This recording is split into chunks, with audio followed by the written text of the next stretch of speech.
8월 21일 저녁 방송을 시작하겠습니다. 지금 시장 상황을 정확히 직시하고 가시죠. 크게 두 가지 이슈가 시장을 공포로 뒤덮이고 있습니다. 미국의 긴축발 고금리가 현재 경제를 폭락시키고 있다. 두 번째, 중국발 경기 침체와 함께 부동산 폭락 이슈. 이게 불어닥치면서 전 세계 매크로에 퍼펙트 스톰이 불어닥치는 거 아니야? 이거에 대한 부분을 직시한다면 다음 상황을 인지할 수가 있겠지요. 오늘 방송을 시작하면서 저는 저의 성공을 단 한 번도 믿어 의심치 않습니다. 한 번도 의심을 해본 적이 없어요. 본인이 투자해서 본인의 의지와 뜻과는 다르게 가격 상승에 나오지 않는다고 해서 흐름이 바뀌나요? 대세는 바뀌지 않습니다. 일전에 제가 그런 말씀을 드렸던 적이 있었죠? 코인 시장에 왜 투자하냐? 현재 통화 시스템에 대한 한계와 제로금리, 미국 달러, 즉 국채와 MBS, 주택, 모기지 저당 증권을 담보로 한 달러의 무제한 찍기. 결국 종이 앞에는 끝나간다. 그 새로운 통화 시스템을 만들기 위해서 전 세계의 천문학적인 부채, 그걸 갈아치우기 위해서 CBDC와 0과 1의 가치를 입혔다.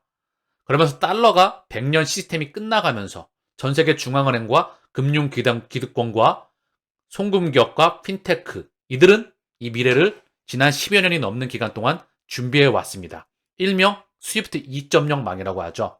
그 전에 현재 매크로 상황을 직시하고 가시죠. 증시와 코인 시장과 채권 시장과 외환 시장과 매크로 지표가 크게 흔들거리고 있습니다. 근데 우리가 여기서 정확히 직시한다면 다시 한번 기회가 되겠지요. 항상 개인들은 이 맥을 못 짚기 때문에 항상 오락가락 하겠지요. 맥을 정확히 짚었다면은 2023년도, 4년도 큰 수익으로 돌아올 수가 있겠지요. 그거를 흐름을 짚느냐, 못 잡느냐, 내공 차이가 가를 거라 생각을 합니다.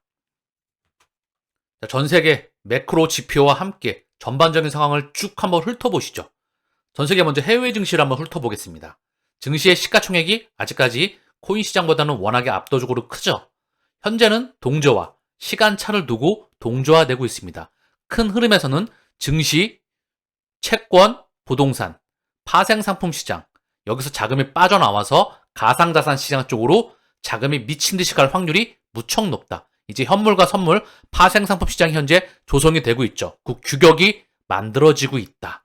금융기관이 자금을 쏠 수 있는 비트코인 현물 ETF, 미국에서 상징적인 의미를 갖습니다. 어쨌든 매크로를 보면 니케이죠. 니케이는 고점을 뚫었죠. 여기 매물대로 뚫어버렸습니다. 뚫고 나서 거래량이 터지면서 갔다가 최근에 차익 실현 물량이 나오고 있죠. 지금 보시면 빨간색 이동평균선을 깼어요. 이게 깨졌기 때문에 60일 이동평균선이거든요. 수급선. 단기적으로 흔들거릴 수가 있겠죠. 제가 언급을 드리지만 이 물량을 소화를 하고 다시 올라갈 확률이 무척 높다. 마지막 버블이 좀 터져야 되거든요. 제가 언급드렸던 피날레. 다우도 한번 미국 증시 한번 살펴보겠습니다. 먼저 나스닥. 나스닥도 차익 실현 물량이 나오겠죠? 그동안 바닥을 딱 찍고 정확하게 쌍바닥, 쓰리바닥을 찍고 추세를 전환하면서 물량을 소화하면서 현재 여기도 60일선을 깼습니다. 그동안에 60일선을 깰 때마다 흔들거렸죠. 그렇죠? 깰 때마다 우리는 여기는 지지받았고 지금은 깼죠. 깨면 상당히 헷갈리죠. 미디어가 온통 공포를 부르짖고 가격 또한 크게 흔들거리고 있습니다. 이럴 때 개인 투자자는 오르락 내리락 정신을 못 차립니다. 여기서 정확히 맥을 못 짚으면 수익은 그냥 날아가는 것이죠. 수익뿐만 아니라 사실 계좌잔고가 박살나겠지요. 그리고 이 시장을 떠날 수도 있겠지요.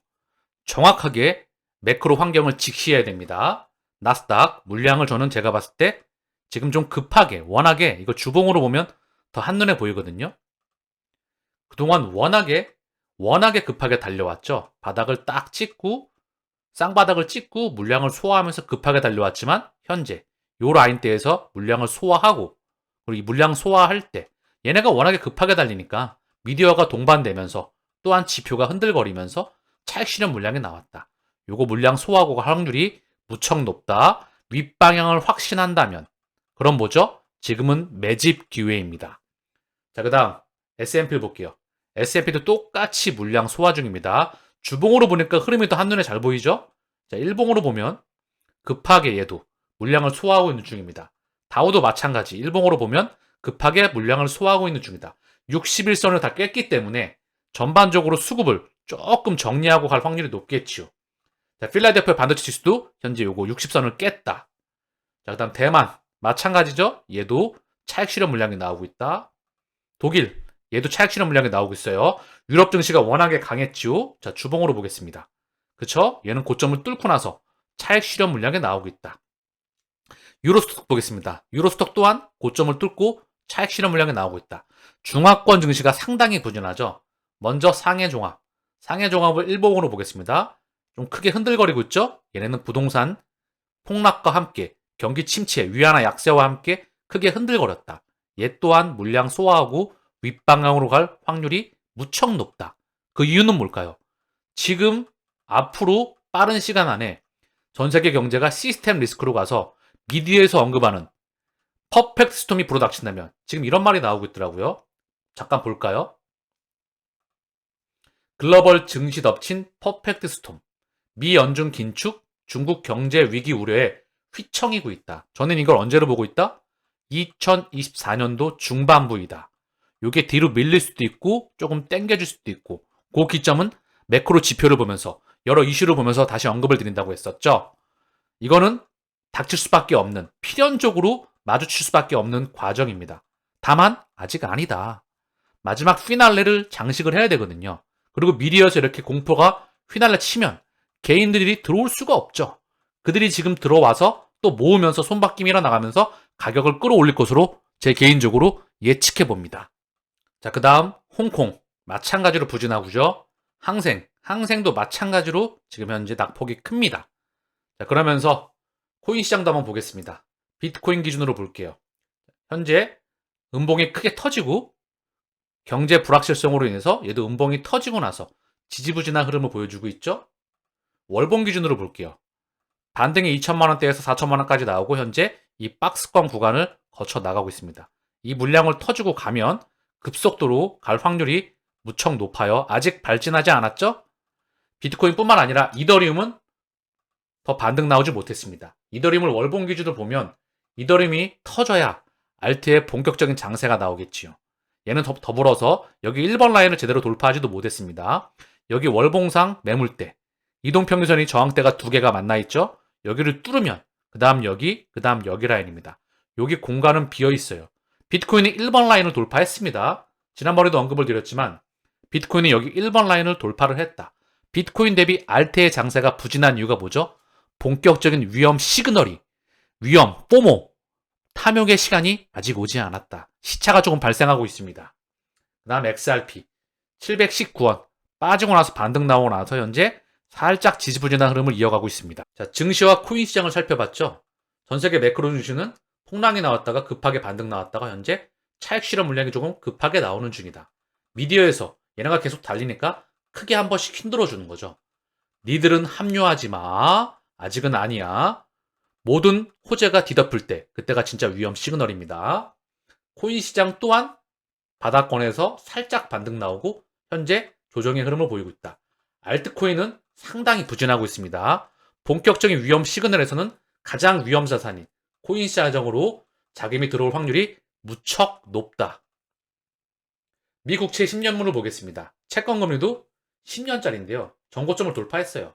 그쵸? 워낙에 가파르다. 10년짜리 뿐만 아니라 미 국채 금리가 다 튀었다. 2년물, 3년물, 5년물, 30년물 다 튀었다. 그러나 제가 봤을 때는 얘 또한 슈팅이 나와 있는 상황이다. 국채 금리가 거의 고점권에 다다랐다. 얘가 떨어질 때가 다가온다는 거죠.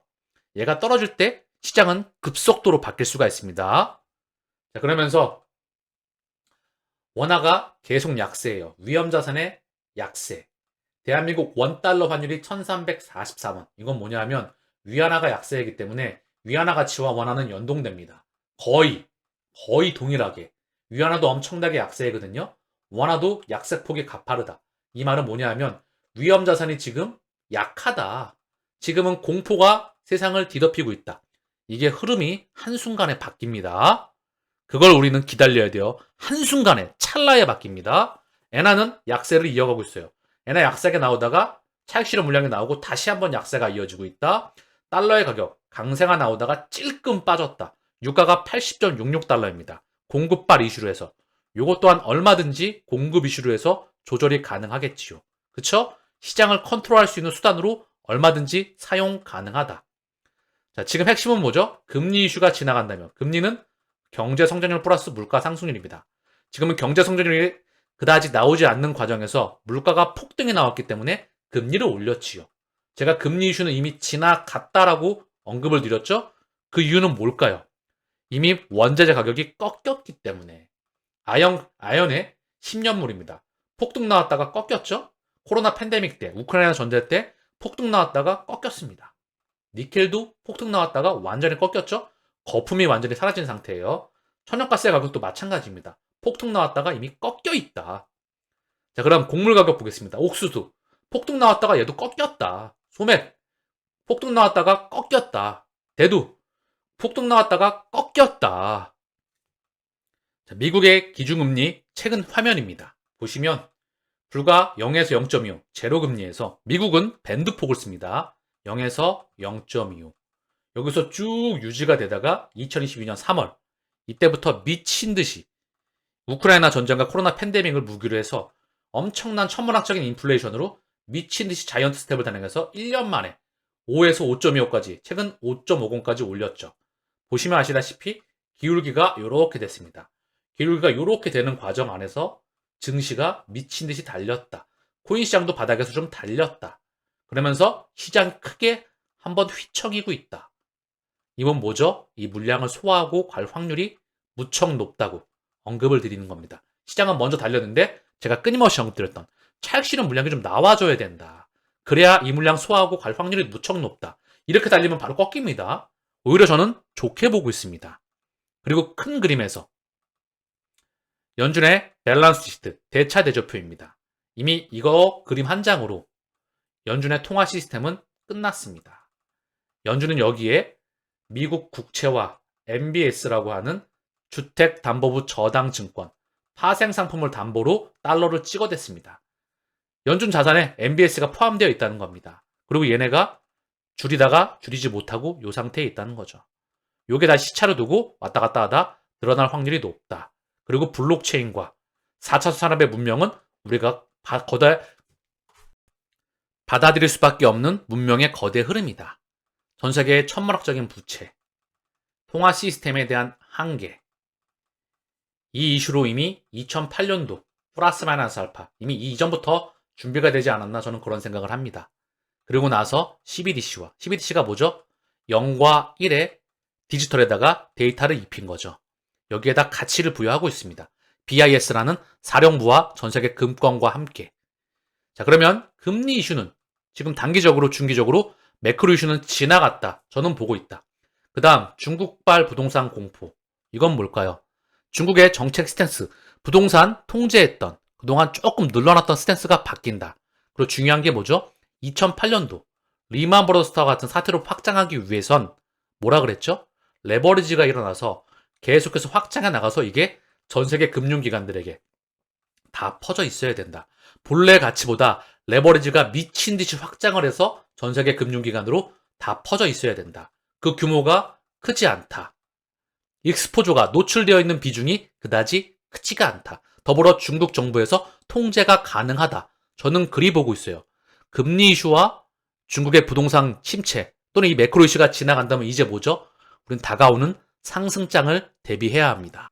참고사항으로 국내 금융회사의 중국 부동산에 대한 익스포저 비중은 약 4천억 원입니다. 그다지 크게 신경 쓰지 않을 금액이죠. 물론 조정이 필요할 수 있습니다. 프로테이지가 변할 수 있겠지요. 그러나 4천억 원 신경 쓰지 않을 미미한 비중입니다. 현재 기준으로는 자, 월가 2조 3천억 원 중국 부동산발 쇼크의 초비상 2조 3천억 몰렸답니다. 몰린 곳이 전세계 금권들이에요. 블랙록, HSBC, 피델리티, UBS, JP모건, 도이치뱅크 전세계 금권들이 2조 3천억 원을 물렸다. 이거 갖고 금융위기로는 퍼지지가 않습니다. 미친 듯이 레버리지가 확장해야 됩니다.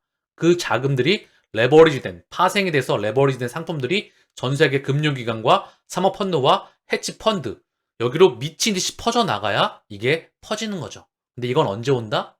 2024년도 중반부 플러스 마이너스 알파 우리가 기다려야 되는 시기이죠. 현재 시장이 공포로 뒤덮이고 있습니다. 명분은 고금리와 중국발 경기 침체, 부동산 폭락에 대한 공포, 퍼펙트 스톰이 올 수 있다. 제가 언급드렸죠? 오늘 방송에서 이미 모범 답안지를 보내드렸다고 생각을 합니다. 금리와 부동산 이슈가 지나간다면 시장은 어떻게 될까요? 분위기는 한순간에 뒤집어질 수 있습니다. 현재 지표상으로 공포가 뒤집고 있죠?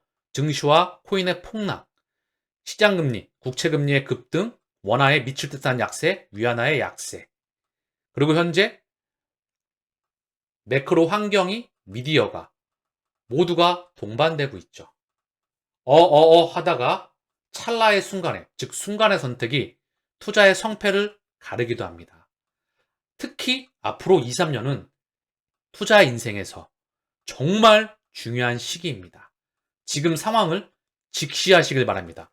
정신 똑바로 차리고. 친 리플 변호사, 존 디튼 변호사죠. 리플이 SNC 로펌을 선임했다면 정관예우로 SEC 소송을 피했을 것이다. SEC, 여기 근무했던 고위급 임원들이 퇴임을 하면 SNC 로펌으로 많이 간다고 합니다. 그래서 이더리움 같은 경우에는 요 로펌을 선택하기 때문에 소송을 피할 수 있었다. 리플에서도 이 SNC를 선임했다면 소송이 일어나지 않았을 것이다. 제이 클레이튼이나 기타 이런 사람들이 여기 근무를 했었기 때문에 아쉬운 부분이 있다. 이렇게 언급을 하고 있습니다. 잠깐만 내용을 같이 볼까요? 존 디튼 변호사가 선임 로펌에 따라 처벌이 달라지는 것을 비판하면서 리플, XRP와 이더리움 공동 창업자를 비교했다. 리플 랩스가 설리번 앤 크롬웰 로펌을 선임했다면 SEC와의 소송을 피할 수 있었을 텐데 조셉 루빈, 이더리움 공동 창업자를 언급하면서 그가 SNC를 선임한 덕분에 증권법 위반 혐의 제소를 피할 수 있었던 점은 공공연한 사실이다. SEC가 이더리움에 대해서는 별다른 소송을 제기하지 않았지만 리플랩스에 대해서만 소송을 제기한 점은 불공정한 조치라고 치하며 이 역시 같은 이유 때문이라고 봤다. SNC는 미국 SEC 위원장 출신 등 정부 관계자가 SEC 퇴직 후 근무 중인 로펌이다. 제이 클레이튼 SEC 전 위원장도 1992년 정규직으로 합류했던 경력이 있다. 그는 SEC 임기를 마친 이후에도 SNC에 재합류했다. 우리나라로 치면 일종의 정관예우와 비슷한 경우에 해당하는 셈이다. 제 기준으로 한번 해석해 볼까요? 저는 계속 언급을 드리고 있죠? 리플과 관계됐던 설계자들, 여기 연관되어 있는 전 세계 망의 중심에 있는 사람들, 다 그들의 우드대로 움직이지 않을까요? 순수하게 소송을 믿고 여기에 집중하다 보면 본질을 놓치는 경우가 많죠. 제가 중요하신 분은 뭐다? BIS 태스크포스에 리플이 합류하였다. 근데 소송을 걸었다. 여기 합류했던 여기 조직들이 어떤 조직이죠? 자본주의의 이사회에 합류했다고 보시면 됩니다. 그럼 뭐죠? 정리할 수가 있겠죠. 이런 사항은 저는 그래 이거 보고 그럴 수 있을 거야. 또는 뭐 좋게 생각하건 안 좋게 생각하건 저는 단 1도 신경 쓰지 않습니다. 출발지가 있으면 도착지가 있다. 저는 그리 생각을 합니다. 오늘 방송을 마치면서 소송, 저는 지나가는 개가 웃을 일이라고 생각을 합니다. 그 이유는 뭘까요? 이 한 장의 답안지는 끝났습니다. 아시겠죠? 이 한 장에 나와 있는 거는 이야기가 끝난 겁니다. 아예 끝이 났다는 것이죠. 그 시기는 그들이 정한다. 제가 지난 방송을 통해서 수백 번에 가깝게 데이터를 제시해가면서 언급을 드려왔습니다.